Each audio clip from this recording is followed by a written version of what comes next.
semua suami istri dalam Islam itu harus di atas rumah tangga mereka ada satu pedoman utama, itu adalah Islam.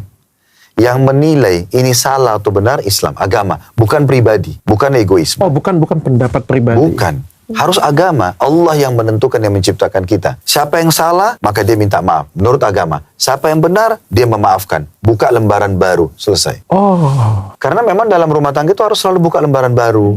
Saling memaafkan, clear. Semua bukti chat yang bertengkar itu hari, semua tutur kata, hapus dari mindset kita. Saya adalah orang baru hari ini. Saya akan membangun masa waktu yang baru. Mulailah kita ubah suasana dengan pergi restoran berdua. Mulailah kita safar sama-sama. Membangun lagi yang baru yang menutupi hal tersebut. Clear, itu akan bertahan sampai di akhirat. Oke. Makanya fondasi awalnya juga penting. Menikahnya karena agama. Dan berdasarkan agama supaya bisa lanjut ke fase ini. Waktu ribut atau waktu bertengkarnya. Betul. Seperti itu Pak Ustadz ya.